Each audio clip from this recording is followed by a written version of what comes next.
Namaste, good morning, and yet another episode of Dekho Apna Desh coming up for all of you viewers. And as I always thank you later, but I do want to thank you in the beginning also today because waking up every Saturday and traveling with us through our incredible country is it's so heartwarming, not just for us, but what warms our hearts is that all of you join in, all of you support us so much. And so the 92nd webinar, I'm so excited looking at, we are close to the century now and the three figures not far at all. But today we are taking you to yet another very interesting, very unique destination of our country. And last time we took you to Odisha and kept you close to the nature. We went to Bhitarkanika, we were in Shimlipal. Today, not too far from there, but in a very different terrain, we are going to take you to the Sundarbans. And I'm sure a lot of you have heard the exotic tales around Sundarbans, and some of you must have read Amitav Ghosh's book, also The Hungry Tide. I had a chance to read it, but I haven't actually been to Sundarbans. I hope to do that soon after seeing this webinar. But what is so special about Sundarbans is going to be told to us also by somebody who is very special. And very special because she is a very young entrepreneur. And what is interesting is while she's still very young, she was even younger when she started this entrepreneurial journey. She was just all of 18 when she started her spirited foray into Sundarbans, and she set up the Tiger Camp in 2004, and then the Riverwood Forest Retreat in the Duars, and she also has a place in the Pinch. So I'm going to ask her if that's something to do with the fascination with the tiger in the different parts of India. But welcome Akanksha Garg today with us in Dekho Apna Desh. It's a pleasure to have you, Akanksha. And without sounding prejudiced about it, but you know, it's always a pleasure to welcome all my presenters. But I always have that little extra welcome for my women presenters because I think they just add so much more variety in their own way because men are from Mars and women are from Venus. So it adds different dimensions to our programs. And it also, of course, viewers, showcases to the entire world that when we are taking a vibrant India forward in this year of India at 75, India will be celebrating its 75 years of independence next year. It's all of us together, the men, the women, the children, the elders, everyone joining in together to make a very vibrant and a self-reliant and an Atmanirbhar India. So on that account also, it's very, very special to have Akanksha with us today in Dekho Apna Desh. She's been part of the governing council of the Responsible Tourism Society of India. She's also been a committee member of the Women's Collective Wing of the Adventure Tour Operators of India. She's been a part of the CII and whatnot. So there's so much that this young lady has been doing with her time. And when we bring people like Akanksha, it is also to bring a little thought in all of you that there is an entrepreneur sitting in all of us.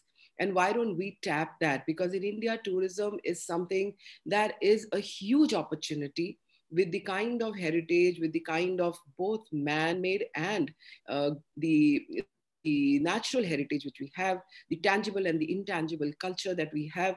There is an opportunity practically everywhere in India to showcase our beautiful country to fellow Indians and to the rest of the world. So people like Akanksha bring out a lot of thought and idea in all of us that how could we also generate, businesses through things that are available not too far from us at times.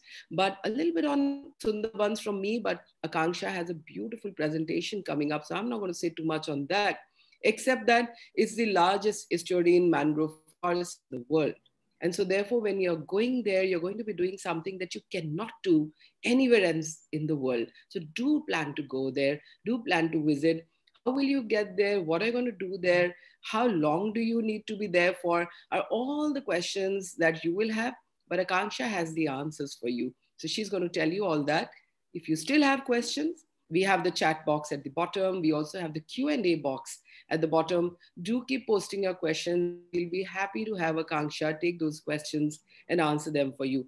But in the meantime, I do want to tell you that the park has been designated as a UNESCO World Heritage Site in 1985 due to its sheer rich biodiversity, and is also, of course, a national park. But then I'm going to let Akanksha tell you all the other things about what all will you find when you get to Sundarbans and how do you get to Sundarbans. So all the web stage is all yours, Akanksha. Thank you so much, Madam Brar. It's such a pleasure to be here and to be showcasing the Sundarbans. So the Sundarbans is the world's largest mangrove forest with tiger habitat, as you just rightly mentioned. But you know, when we generally go to the park, we have a lot of misconceptions about the park, about what can you do, what can you see, and what all can you really do there? How do you get there? So all these questions I will be answering for you today.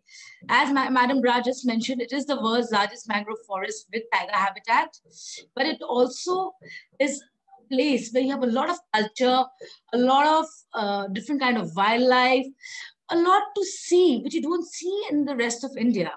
And the journey now is going to take you there. So Sundarbans, as you all know, or you may not know, is a bunch of islands. We have 102 islands, and it is spread between India and Bangladesh. 60% is in Bangladesh, whereas 40% is in India. When you talk about India and Bangladesh, it's very important to note that the tourism and the way it's conducted is very different. In the Bangladesh side, you get to stay on the boat. It's not regulated.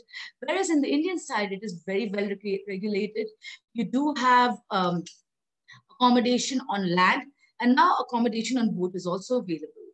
You have different watchtowers and different sites that you can explore. You need a minimum of 2 nights and 3 days to really explore the park.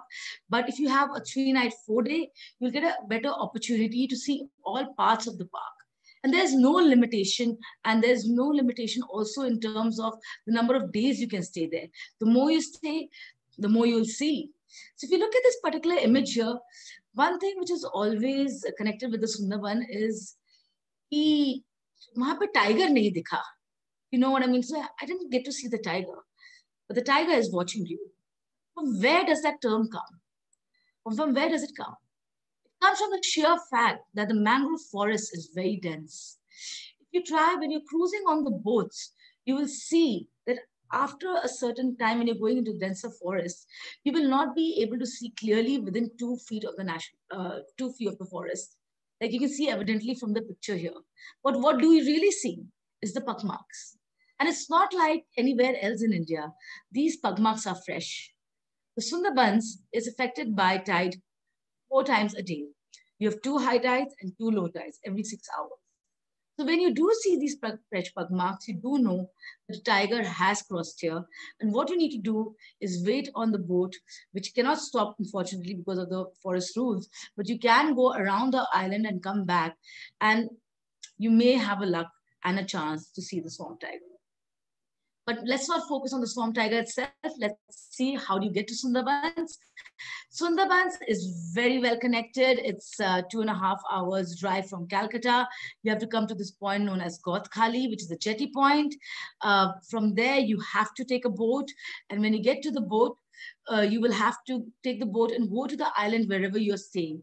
Our recommendation is that whenever you're taking a boat, please ensure that you're taking it from an authorized travel agent or from a person who is known to you. The quality of the boat is in good condition. You generally have a 2-cylinder to a 6-cylinder boat available. The speed of the boat is important in terms of when you're going against the tide or with the tide or with the current as well. You'll be able to travel a little faster, but not very fast. There is a speed limitation because you are in small, narrow channels.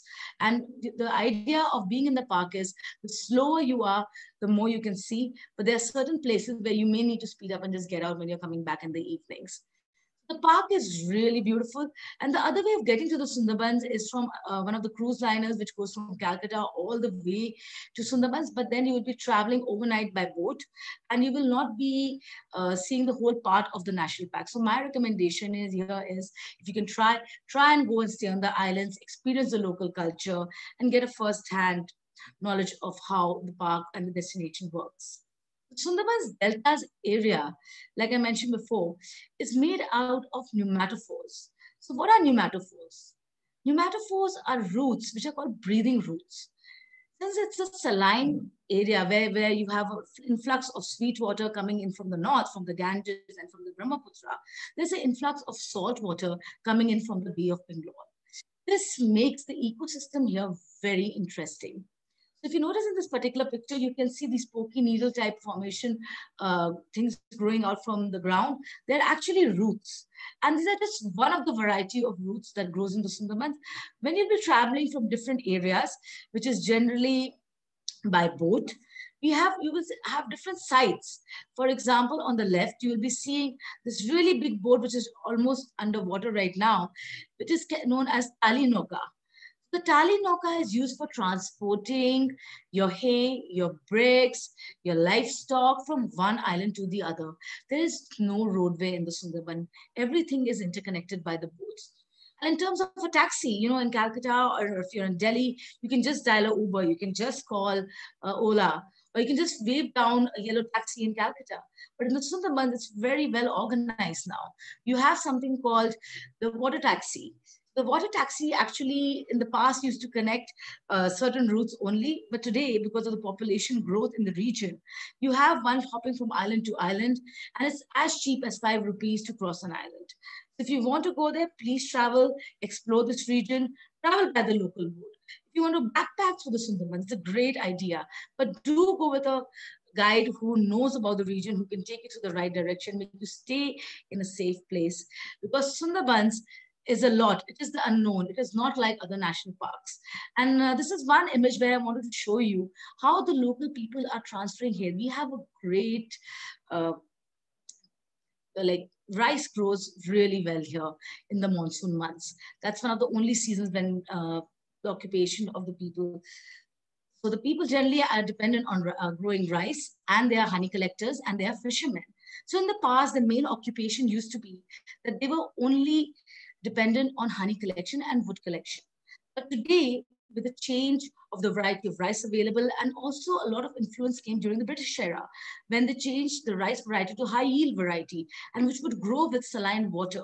So this today has given the region opportunity to have income from growing rice. Also, when you're traveling as a tourist from point to point, it's important to choose the kind of boat you want to travel in. You can really book these boats for a full day. You don't get a half-day boat service, because when you book a boat, the park timings are from early morning, from sunrise to sunset. The whole livelihood of the locals here is depending from sunrise to sunset. It also means that the guides work from sunrise to sunset. And you can actually book them for the whole day. You can also use them for taking you into the local villages for a village walk experience. And when you're going on these boats, there's certain things that you have to keep in mind. For example, if you look at this one, on the back, there's a small box. Now, this box is actually a Western toilet. Or in some boats, you may find this as an Indian one, and there may be a Western toilet in the bottom. And due to the pandemic, it's also important to note that they do have soaps available on the boat, and all these boats have a fixed capacity in which they can take you. Some of them are equipped with sunshades and rain shades. It's important to have one with a rain shade when you're traveling in the monsoon months, because then you will not get wet. But a sunshade is definitely essential, because the sun in the Sundarbans is a little harsh during the morning time, and it can get your skin burnt. But if you have one with a sunshade, you're really safe. Also, what is very important to know is the Sundarban is completely a no plastic zone. When you're traveling on these boats, they have their own garbage bins. Please place your garbage in those bins. Now, when you talk about the types of tourist boats, there are many types of tourist boats available. You have ones which are ranging for, say, 4,000 to 5,000 rupees, to the one which comes to 10,000 rupees, or even more like 25,000 rupees. Now, it all depends on the kind of experience you want to have. The bigger boats are more comfortable, better preferred for elderly, because the seating is not fixed. It's safer in terms of, due to the current, the boat wouldn't move as much. Also, please ensure that when you're going on the boat, there are life jackets available. The people who are actually the pilots, as they're called, not captains, but pilots in the Sundarban, they're very proud of calling themselves that. They are excellent swimmers because they are from the region. They are used to the way of life here. So Whenever you're planning, this particular boat here is also one with accommodation in the bottom, and you have a toilet, you have a bedroom. So you can book this also for your overnight stays. Coming to the park, what do you do in the Sundarbans? You've seen the boat, you've seen the transfers. What do you do? So generally, the itinerary which I recommend to the first time or second time travelers to the Sundarbans is, on the first day, you generally spend half the day. If you leave Calcutta at, say, approximately 8 o'clock in the morning, you'll be in Sundarbans by, say, 12:30. And at whichever resort or houseboat you're staying at by, say, 1 o'clock, you have your meal on the boat. Spend the first day understanding the culture. If you're staying on any of the islands, they have a village walk. Go and explore the villages. Go to the houses. Go interact with the people. Go and see how the men, women, even though Sundarban has a patriarchal society, the women are in the forefront. They go fishing with the men. They go for prawn fry collection in the rivers. Even though these waters are infested by bull sharks and crocodiles, they don't fear that. They think of their livelihood. And I think tourism in that perspective has brought a lot of security to the locals as well. In this particular map, I would like to highlight what are the watchtowers. So in other national parks, you would drive in a jeep, you would go to different points. Say, for example, if I talk about Pench, you would go to Alikatta zone, you would go to Karmachuri zone and Telia zone and so on. But in Sundarbans, you would visit the watchtowers through creeks and canals. Now, Sachne Khali is the closest one. This is where you get your permission. And you have a crocodile farm here. You have an amazing watchtower. And you have an interpretation center. So something which one should do is definitely go to the interpretation center so you can understand what the Sundarbans is about. This is for first-time visitors. On the second one is Sudanya Khali Watchtower. Sudanya Khali Watchtower has observation lines cut into it. It's a much narrower walk into the park and a watchtower as well. Through these watchtowers and observation lines, the forest department has also constructed Sweetwater Ponds. So if you have animals, wild animals or the tiger or birds, they actually come to these water bodies to drink water and to just lie down on the side. There are some shaded areas. And the cutout of the observation line actually helps you see deep into the park and understand the landscape, how the mangroves look from a distance. The Tubanki Watchtower, which is further down and near the Matala River, is one of my most favorite. It has a 150-meter canopy walk and it has 20 feet above the ground. So when you're going on this particular watchtower, you can actually see the park from inside, and it also shows you the different species of crabs, telescopic snails. There's a small deer rehabilitation center, and all these watchtowers generally have a gate which you have to open and you enter and then it's closed. This is to protect you. So the forest department has done a fantastic job there. Pani is one of my favorite watchtowers in terms of it's the only one in the core area. It has a 300-year-old temple. If you actually go there, there are certain islands where you see small bricks which are 2 inches by 6 inches big, which shows you that people were living here back in the day. And the temple was worshipped and people were visiting it. It's also a great point for tiger sighting and a great area for checking out migratory birds, because Pani, generally during monsoon months, the watchtower stays shut because it's connected to Matala River. The Matala River is one of the most turbulent rivers in the Sundarbans, and it's generally calm throughout the year. But in the monsoon months, this is one area which you cannot go to, but the rest of the area is quite safe.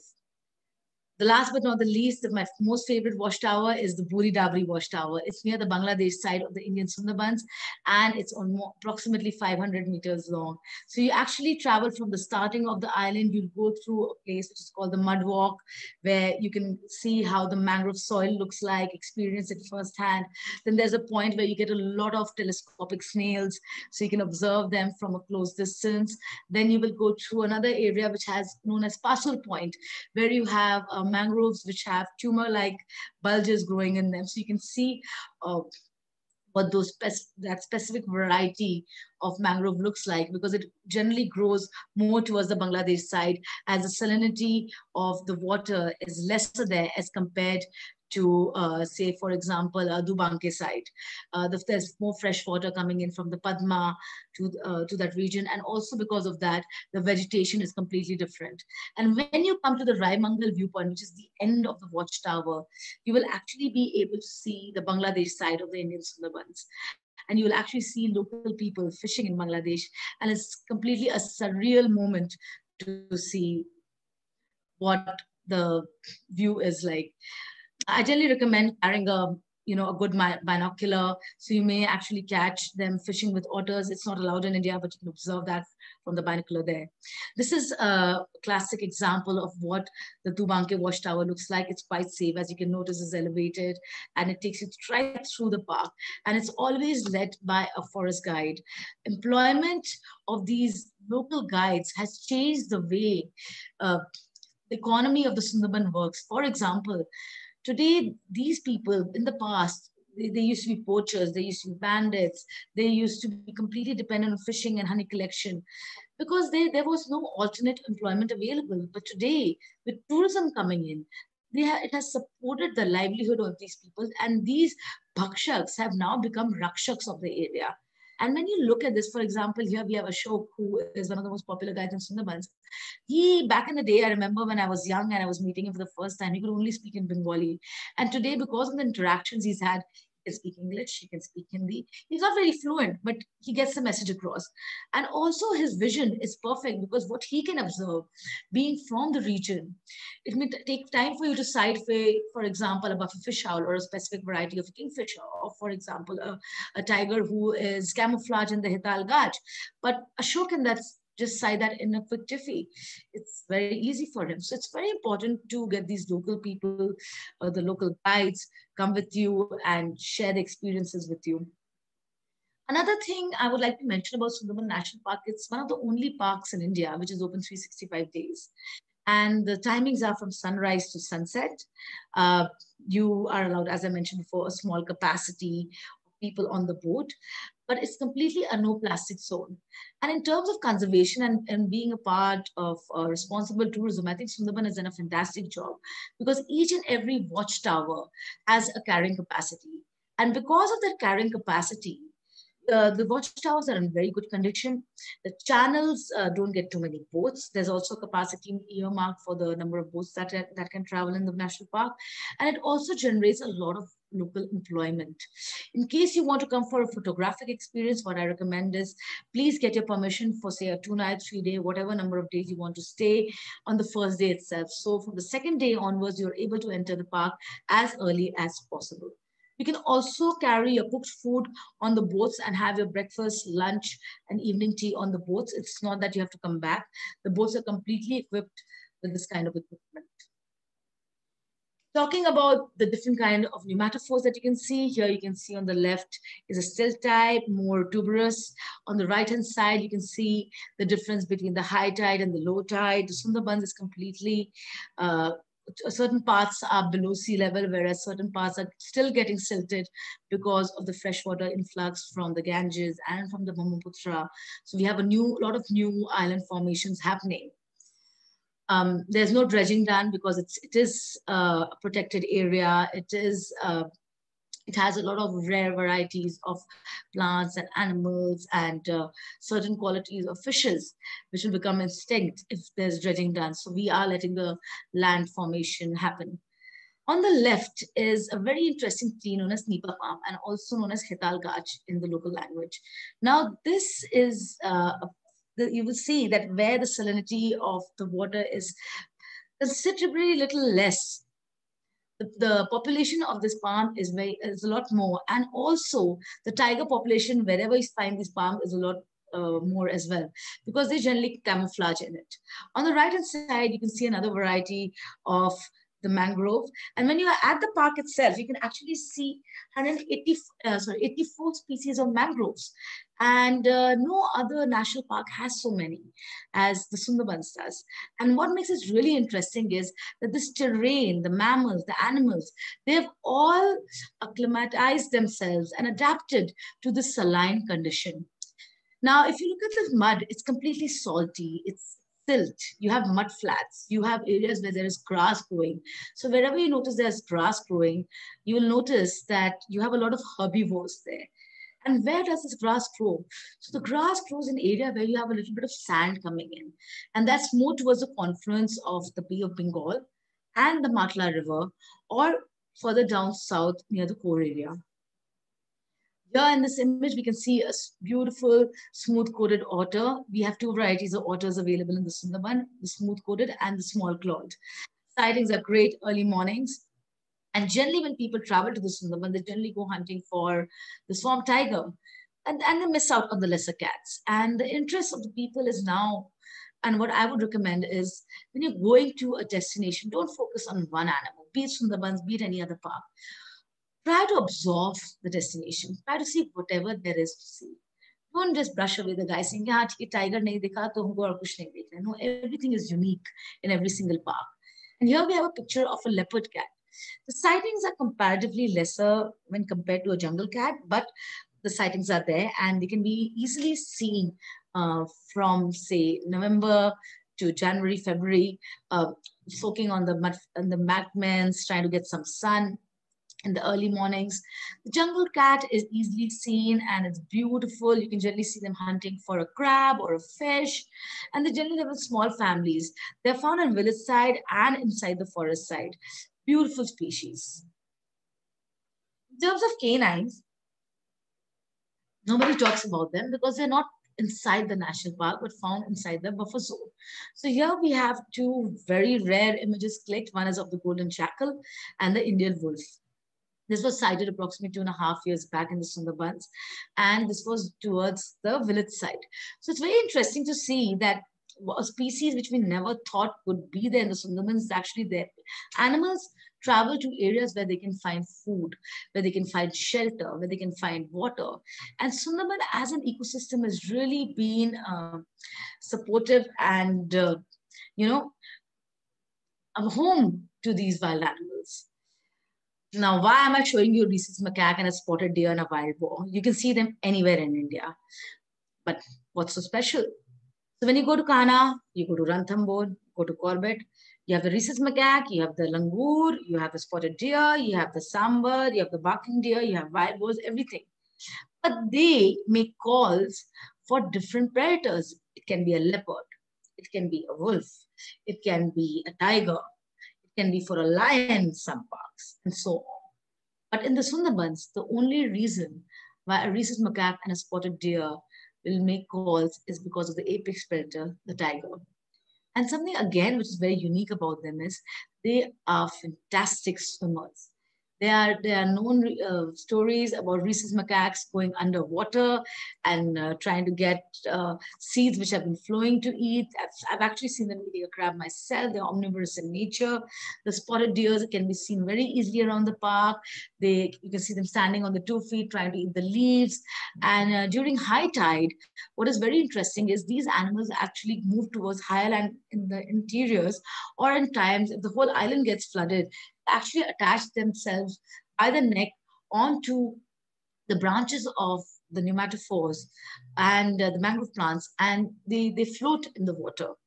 The wild boar is beautiful. You can see her, it's digging in the mud and trying to eat some roots, always digging, always trying to get something to eat. They also end up eating crabs and fish. And that's what makes Sundarbans really interesting. But there's so much happening at the same time that you really don't know what should be the focus on. It's a lot of things to see.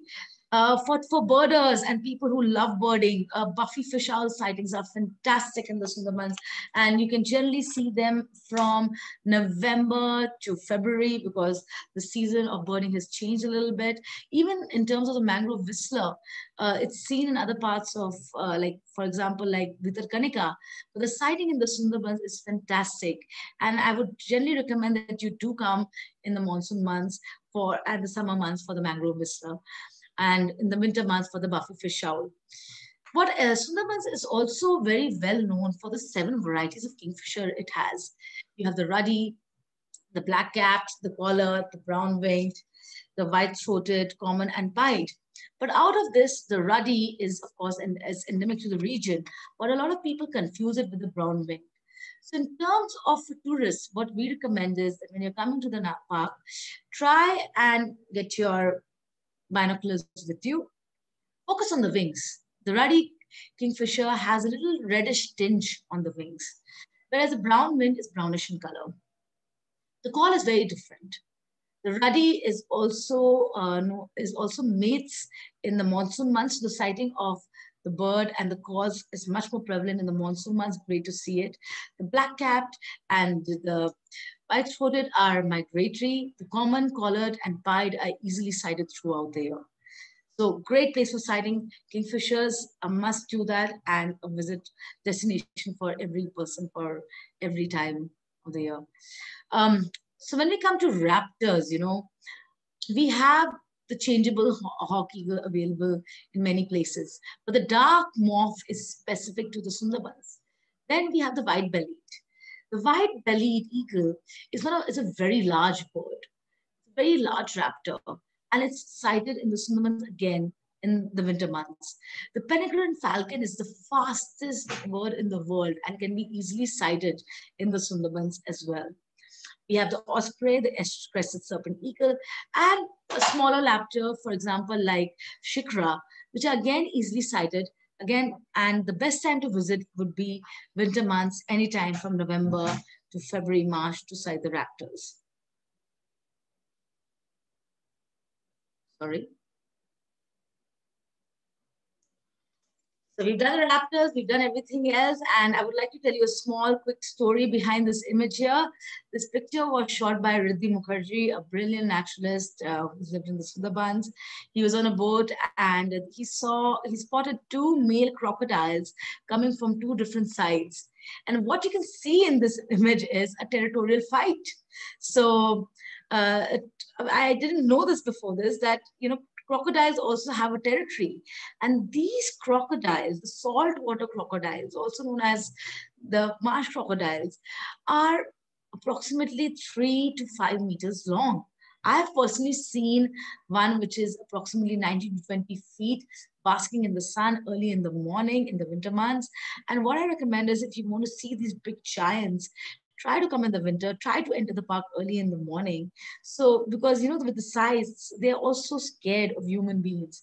So generally when the boat passes, they shy away and enter the water. But you can easily see one which is approximately 12 to 13 feet basking in the sun at many points in the winter. In the summer months, because of the heat, they generally stay inside the water during the daytime and come out at night. In terms of reptiles, Sundarban has the famous 5. We have the dog-faced water snake, beautiful snake, very easily sighted. We have the red-tailed bamboo pit viper. Now, the red-tailed bamboo pit viper, there's a lot of theory, there's a lot of research going on if this is a subspecies, because it has a red tail, this formation is a little different. It's adjusted to the environment of the Sundarbans, mangroves. And something which is very fascinating is that you can see the king cobra here. Generally, if you travel in India, you can see king cobras in arid dry land. But in the Sundarbans, how do you really get to see a Sundarbans? So in the Sundarbans, the story goes like this, that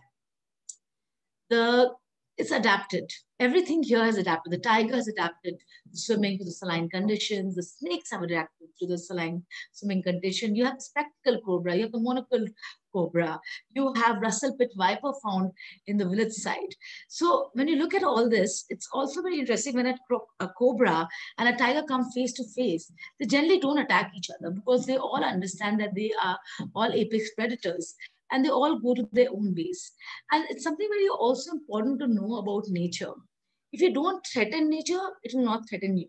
So if you have these snakes there, it's not a problem. They will just go away. Just give them sight and they will slither away.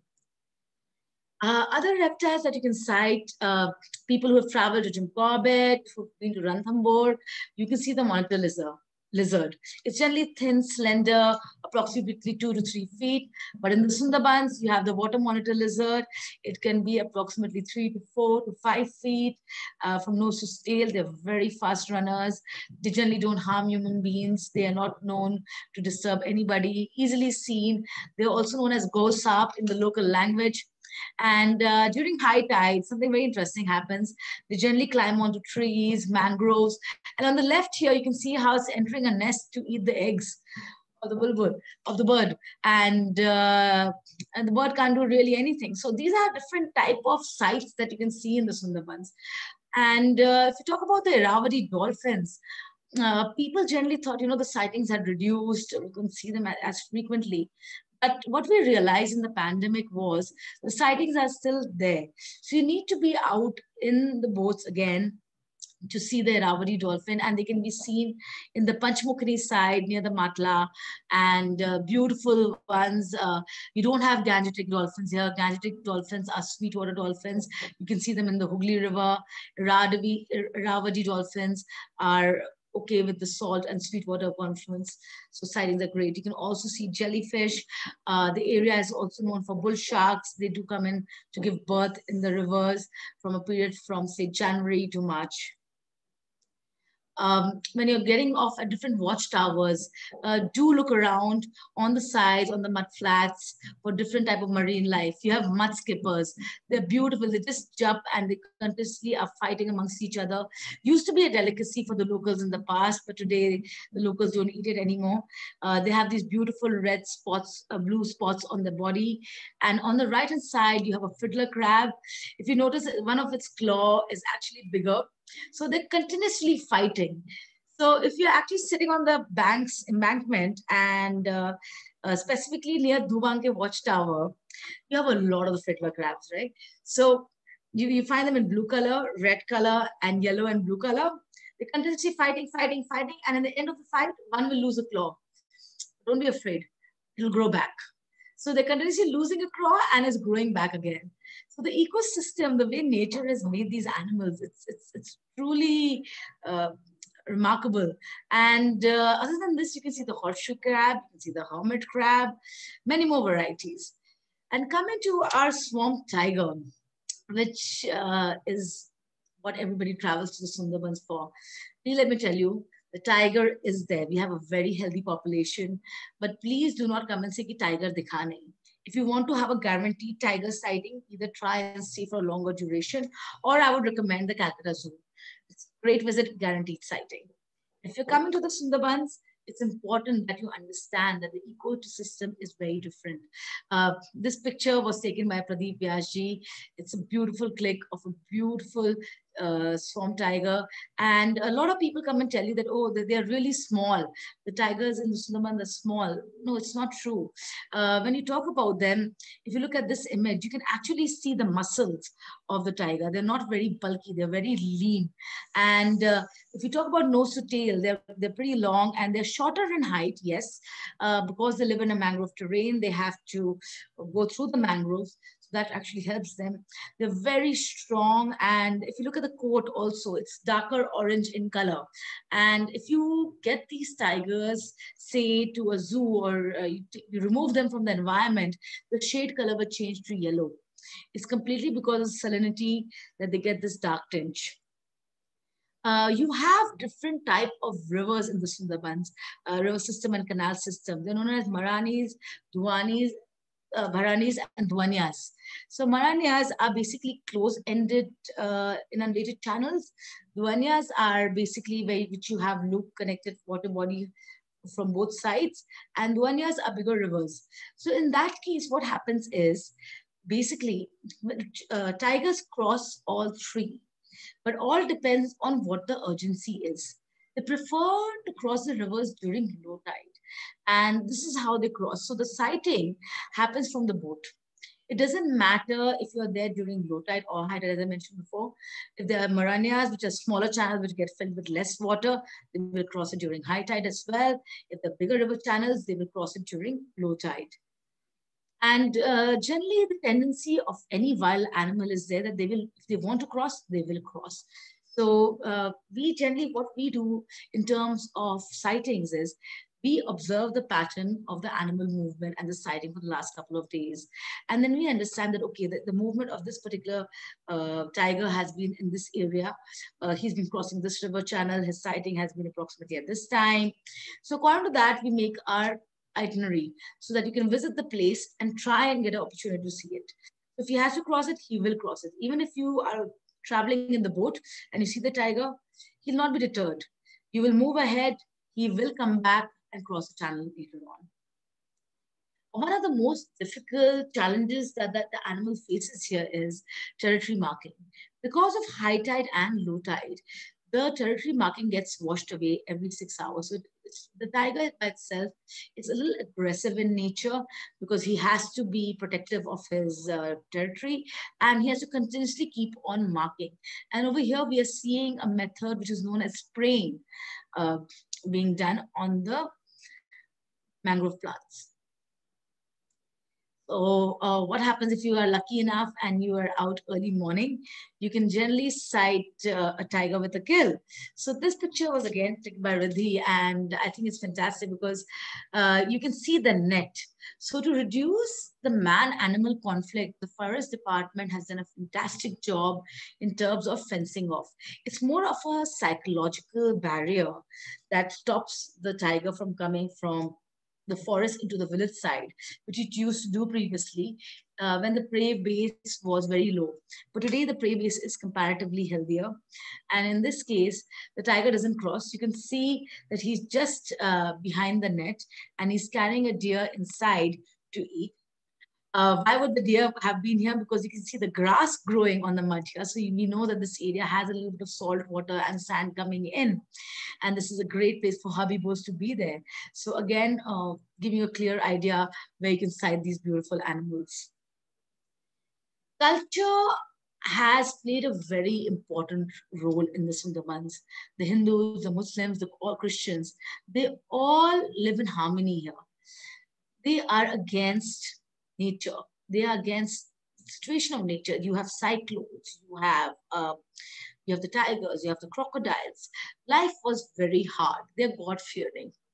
And at times, religion is a way to, calm yourself. And today we see that even today when people are entering the park to do honey collection or fishing, they will first go and worship Bono Bibi. Can you please protect us from the tiger, from the crocodile, from getting lost in the national park? Please guarantee our safety. So they will pray to her and then enter the park. And this shows the communal harmony that even today the destination has. It's just beautiful. Everybody is in one place. There's no mosque, there is no churches, only the Bono Bibi temple.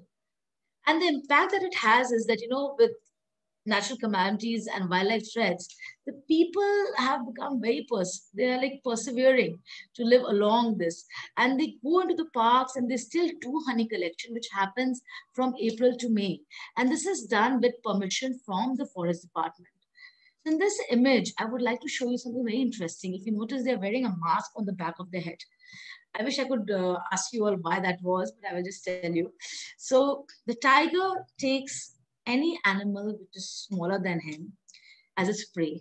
So in terms of when you are getting off a boat or if you're bending downwards, you look like a deer. And in that case, it will come and attack you. But the tendency of the animal is that it will never come from the front. It will attack you from the back. It will creep in and attack you. So when we look at this image here, we can see there's a mask with eyes. So it thinks that, oh, this guy is looking at me. So it tries to go from the other side, and people, these locals are able to protect themselves and run to safety. Here you can see they're burning a little bit of Sundari leaves to ward away the Apis dorsata honeybees. The Sunderban honey is very popular. It's sold at a premium known as swamp honey or mangrove honey in America. It's really nutritious. It does have humidity in it. And I think the forest department has now started selling the honey as well. I think you can order it online. It's very healthy. It's straight from the Sundarbans. The local occupation of the people, like I mentioned before, was honey collecting, fishing. Though even it is a patriarchal society, the women play a very active role. They go for honey collection. At times, they go for fishing. They do daily works. They do for prawn fry collection. And they travel with their husbands. They're given a lot of respect. And these people are very humble. They're not like they will beg you for money. Even if they have one piece of cloth. They will survive in that. We all know that the Sundarbans had the Ayla, it had Amphan, it has Bulbul. The people are resilient. They have survived through that. And here you can see these women, you know, who are working, running a whole house. And the house structure is so unique because once you go inside, there's a small space where they live.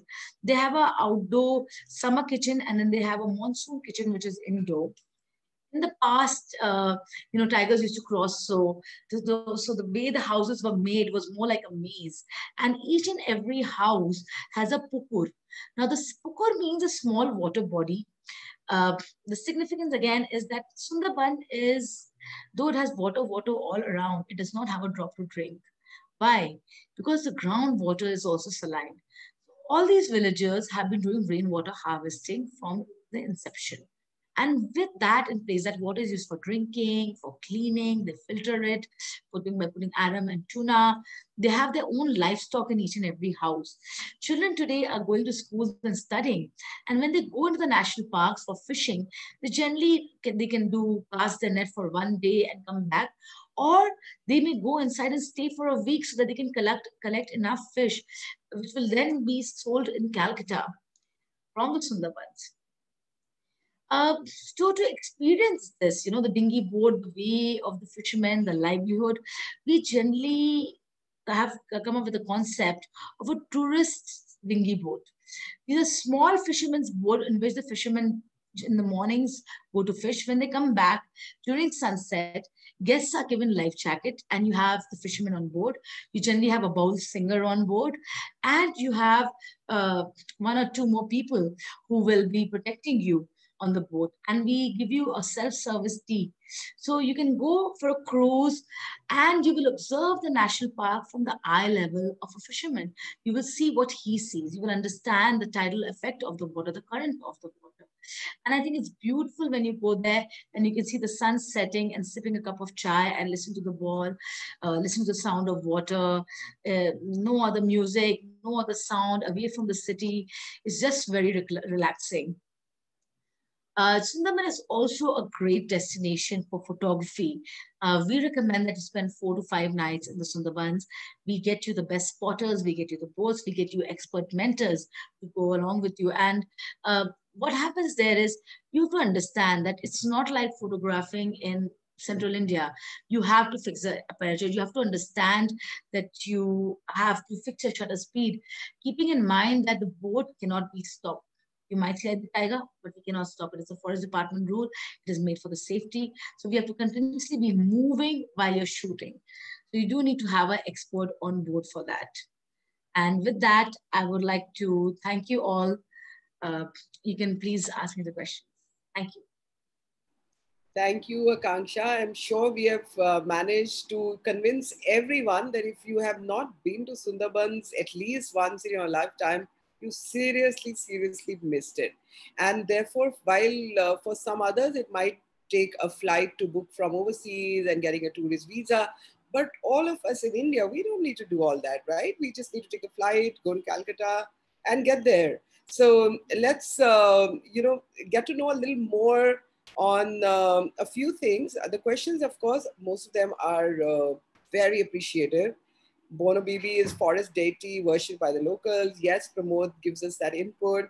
Rajesh Ranjan wants to know, can you point out the level of tourism industry involvement on the relief work in Sundarbans after the recent cyclone? And it would be helpful if you can also brief the story behind the survival. And we have Maria Jaffrey from Pakistan saying a thank you. Yogesh Vyavhare wants to know a little bit more on accommodation at Sundarbans. And so I'm going to ask you these two things first before we go to the others. One is about the relief work post-cyclone and the accommodations options at Sundarbans. So yes, the Sundarbans was affected. I think the first time was Ayla. It was a learning curve because we hadn't got a cyclone for almost 30 to 40 years. So people had forgotten how to deal with it. But with Ayla came the resilience. You know, I was there for the second day of the relief and I saw the villagers getting together and trying to pick up mud and rebuilding the embankment during low tide.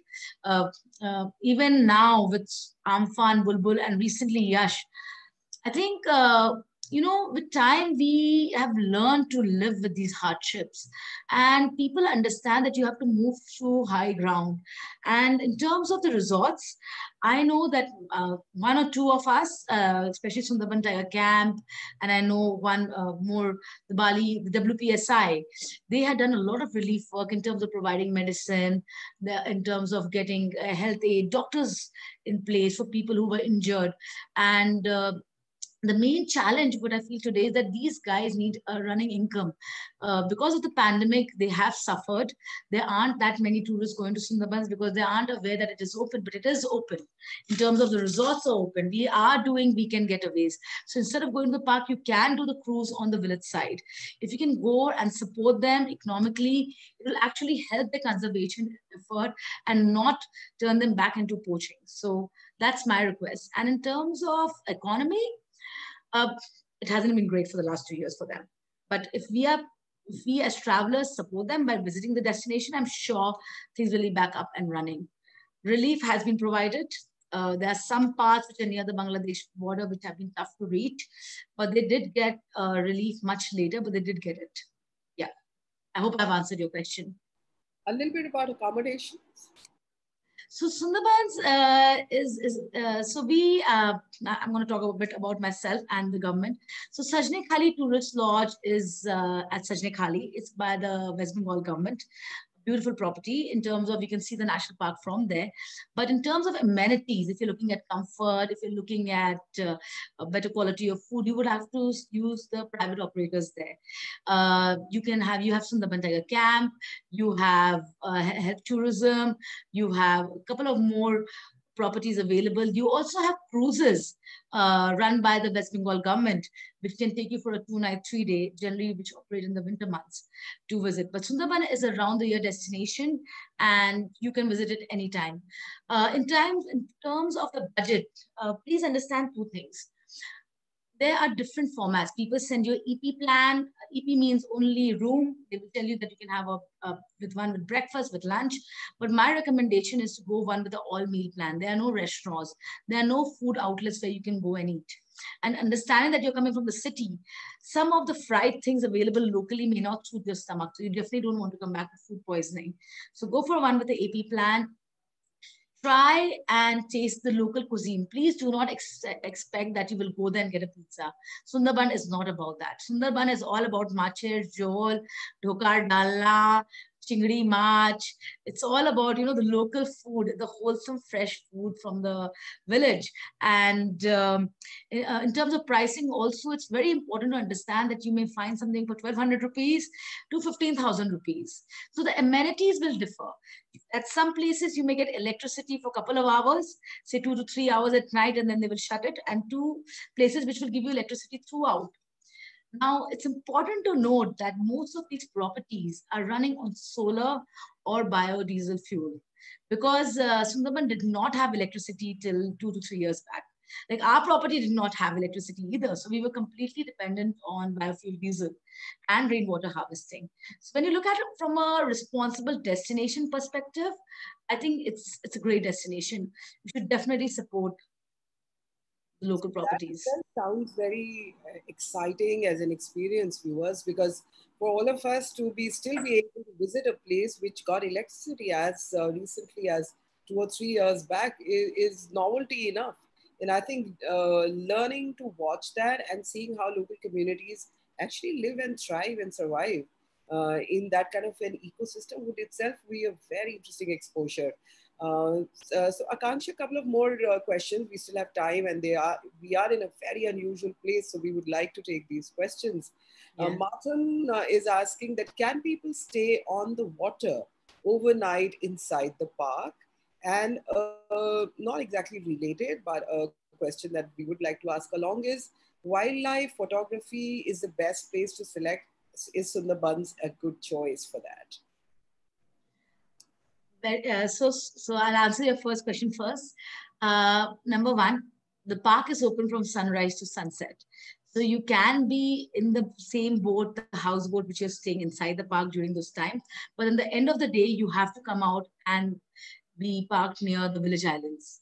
It's for the safety. And I personally feel that if you get an opportunity to stay on land, I would prefer that as compared to staying on the boat, because you get a chance to interact with the locals in terms of the local Adivasis who do the tribal dance. Listen to the stories of the people who've actually fought with the tigers. This is the story of the fishermen who have actually seen the tigers, you know, and different animals. Hear the experiences. On a boat, you can see it, but it does get a little monotonous. I've tried it myself. But if you want to do it, I would recommend stay one night on the boat and 2 nights on land, so you can get the best of both worlds. And the second, I'll also ask you, Akanksha, and also the viewer who actually asked us that, Martin, that the slide that Akanksha has put while she's answering this has a not so friendly looking crocodile over there. So I think we have to. So I think, Akanksha, you're answering your question by putting that as a backdrop. Yeah, please go ahead. yeah. No, so the animals for wildlife photography, if you notice the pictures, they were all clicked in the Sundarbans, and it's done as a part of our photography group. We run a very interesting group called the In Search of the Elusive Tiger. So it's actually a 4-night, 5-day itinerary where you leave whichever lodge you're staying from early morning, just around sunrise, and you'd go with your breakfast, lunch, and evening tea, and you spend the whole day in the park. So in terms of photography, you do need to have those pillows. You do need to have a stable holder. You need to have your bean bags. You need to have a guide, a mentor with you. And it's brilliant. So if you come in the monsoon months, you'll get ruddy, great pictures of the ruddy. You get a great backdrop because the sun is not very harsh.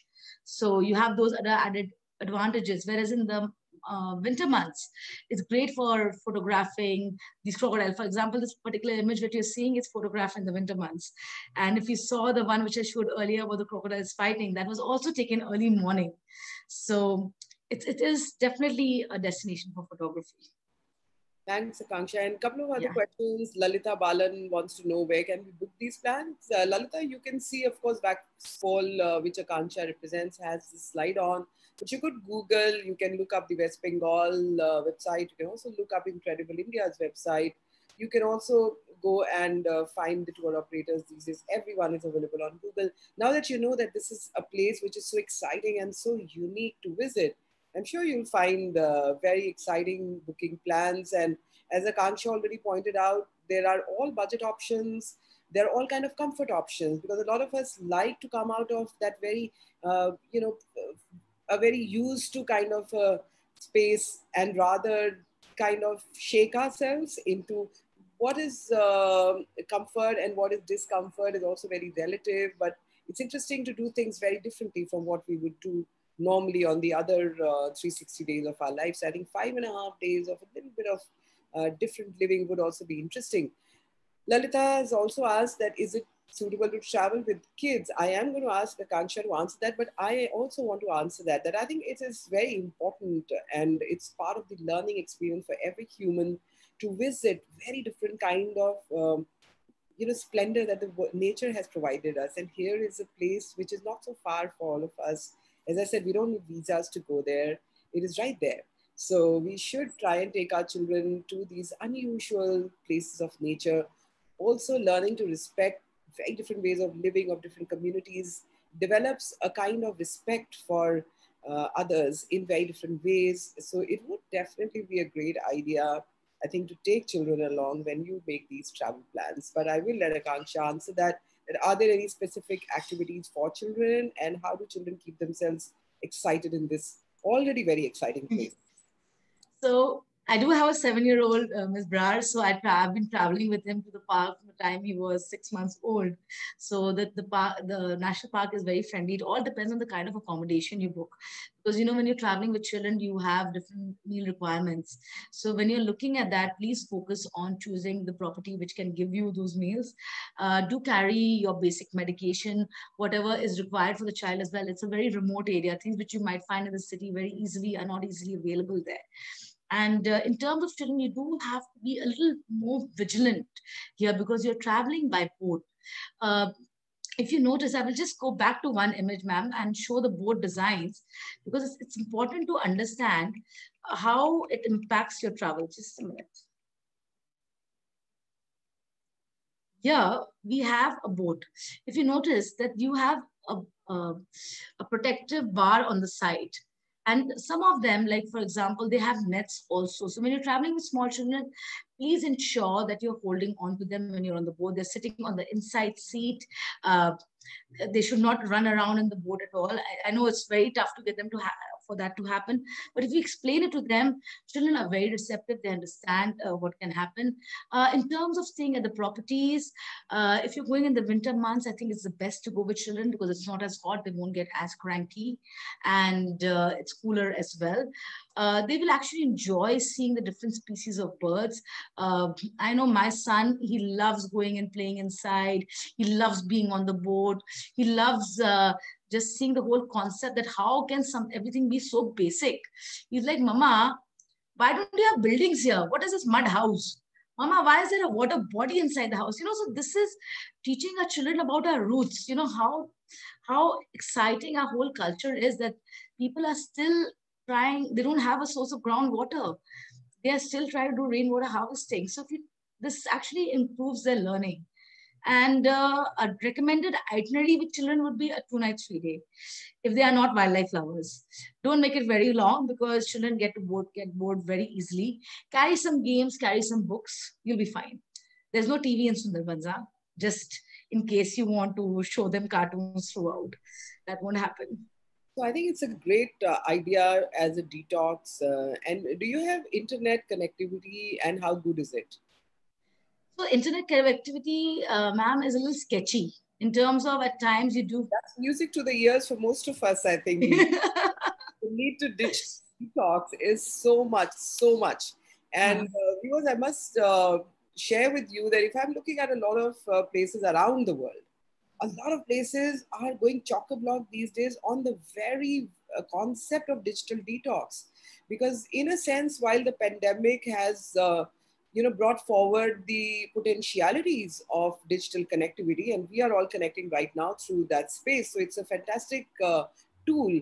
However, too much of it has entered our lives. And I think, therefore, taking a 48-hour break from the digital world and going and living with the real world is so very beautiful. Isn't that, Akanksha? Yeah. Now, if you go there, I'm telling you, I generally run away to the Sundarbans when I'm done with too much work. It's an escape for me as well.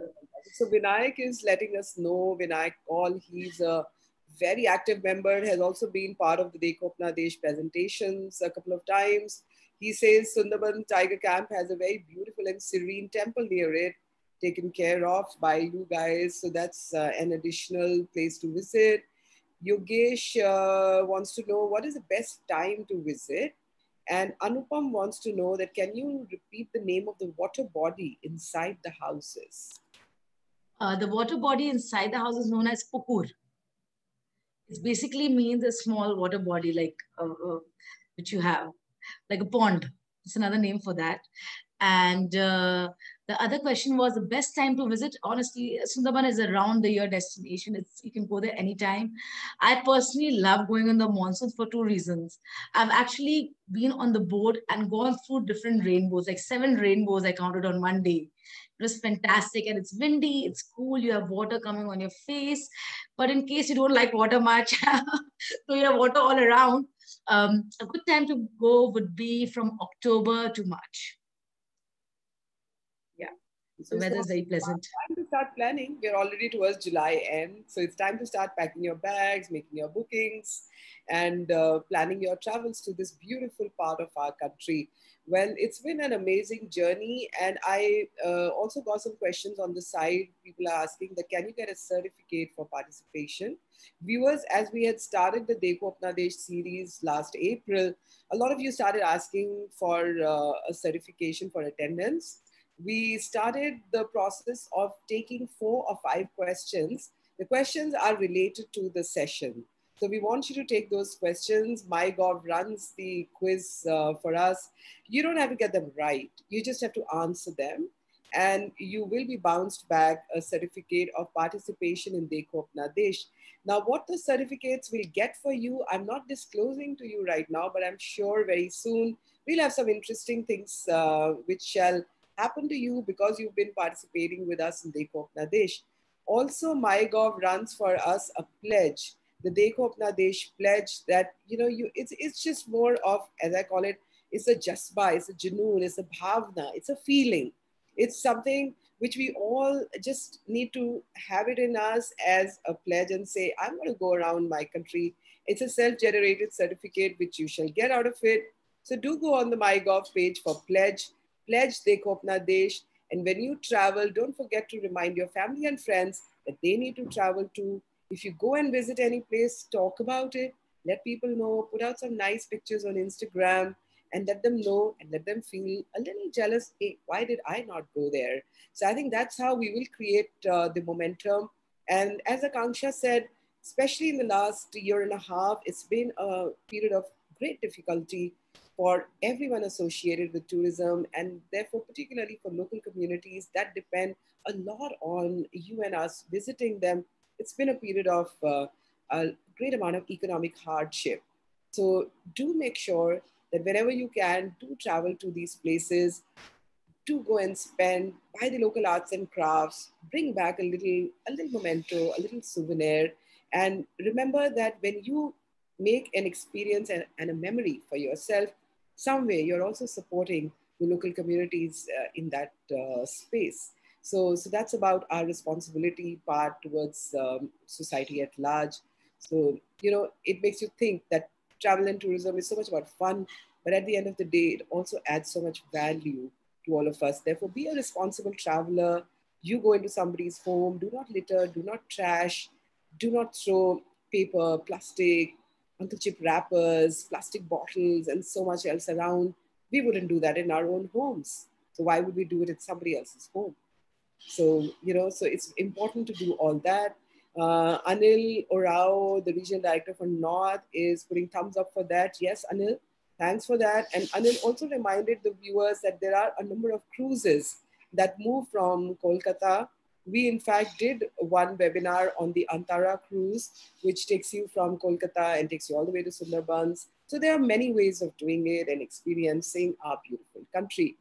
And next time, we're going to make you work a little harder than just Akanksha showcasing you. We're going to make you trek.